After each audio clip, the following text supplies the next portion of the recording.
안녕하세요. 이번에 스텔라리스에서 새로운 확장팩을 내놓았습니다. 바로 네크로이드라는 건데요. 커뮤니티나 광고에 따르면 이 네크로이드는 우주를 떠다니는 언데드라고 합니다. 한번 제가 이 네크로이드 종족이 되어서 스텔라리스 플레이일지를 써보겠습니다. 우리 스스로를 Partiality Observers라고 합니다. 탈라론이라는 행성이 있었는데 이 행성은 좀 상당히 괜찮은 지성체들에 의해 지배를 받고 있었습니다. 그들은 역시 표준적인 발전의 경로를 따라서 그들의 문명을 발전시켰습니다. 그럼에도 불구하고 그들은 우리의 존재를 인지하지 못했습니다. 물론 우리에 대한 모호한 소문들이 떠돌아다니긴 했지요.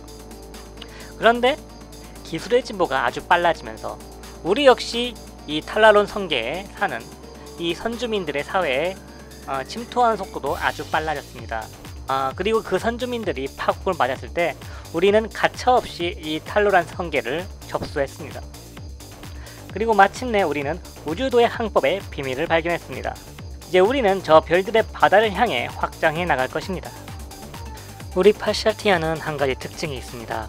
그것은 바로 인구 증가 속도가 마이너스 75%라는 거죠. 이 말인 즉슨 보통의 행성 개척으로는 우리의 인구를 늘릴 수가 없다는 말입니다. 왜냐하면 우리는 아무리 결혼을 하고 그것을 해도 애를 거의 낳을 수 없다는 말이기 때문입니다. 그래서 우리는 다른 종족의 몸을 숙주로 삼아 기생충처럼 살아야 됩니다. 그래서 이 스텔라리스 게임을 처음 시작하면 다른 지성체들한테는 근처에 거주 가능한 행성을 주는데요. 유독 우리 파샬티아한테는 거주 가능한 행성이 아니라 원시 문명만 줄 뿐입니다. 왜냐고요? 그 원시 문명을 숙주로 삼아 그들한테 기생하라는 소리라는 겁니다. 그러면 여기서 한 가지, 어떻게 우리 파샬티안들이 숙주의 몸을 빼앗을 수 있는지 그것이 궁금하실 텐데요. 우리는 이를 위해서 Chamber of Evaluation, 승급의 방이라는 건물을 운영합니다. 매 10년 동안 네크로피테스라는 숙주들은 일정한 의식을 거쳐 파샬티안으로 동화되는 것이죠. 그리고 마침 우리 탐사선이 제탈 성계에 있는 우글로그라는 행성에서 원시 문명을 발견했습니다. 그리고 그 원시 문명은 행성의 크기가 24나 되는 아주 거대한 행성입니다. 땡 잡았죠. 그리고 또 하나 땡 잡을 일이 더 생겼습니다. 얼마 전에 캐러반십이 우리 파샬티한테 와서 물건을 이제 매매하려고 했는데, 당연히 우리는 이 종족을 혐오하고, 그리고 설사 혐오하지 않는다고 하더라도 지금 돈이 없기 때문에 거래를 거절했습니다. 그런데 이 캐러반이 우리 성계를 떠나면서 우주선이 하나가 뽀개진 겁니다. 그래서 이 뽀개진 우주선을 한번 수색시켜 봤지요.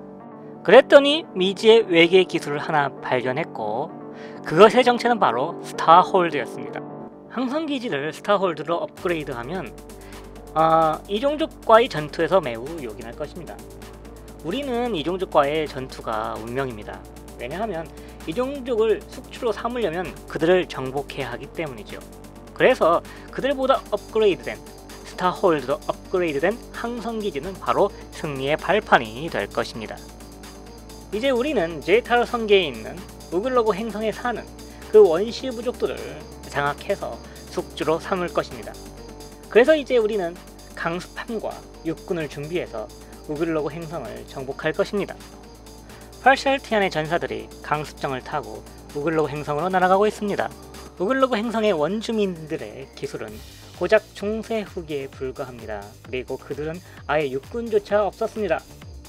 순식간에 우리 파샬티안 전사들이 우글로그 행성을 점거했습니다. 우글로그 행성의 정복이 끝난 뒤 우리는 바로 다른 지성체와의 첫 번째 조우가 있었습니다. 바로 마비르 성강 기업이라고 하는 놈들인데요. 영역이 우리 파샬티안에 비하면 정말로 세 발의 피군요. 이제 10년이 지났습니다. 승급의 방에서 우리 행성 탈라론이 선주민들이 드디어 파샬티안으로 진화하게 되었습니다. 저기 인구 상태 창을 보시면 알겠지만 네크로피테스라고 우리 파샬티안으로 진화하게 되는 그런 후보자들이 있습니다. 이 별의 선주민들이지요.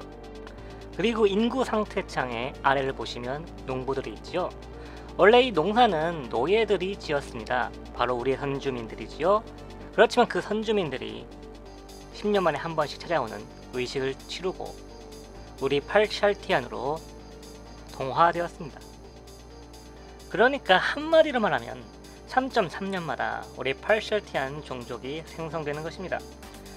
다른 종족들, 즉 생식을 통해서 인구를 늘리는 그런 종족들과 비교하자면 우리 팔샬티안의 인구 증식 속도도 상당히 괜찮은 편이라고 생각합니다. 그런데 우리 팔샬티안들이 방금 정복한 원시 문명에서는 당장 원시 문명의 선주민들을 승급의 방해 의식을 통해 당장 우리 팔샬티안으로 동화시킬 수 없습니다. 왜냐하면 우주문화 충격이라는 페널티가 붙어있기 때문이죠.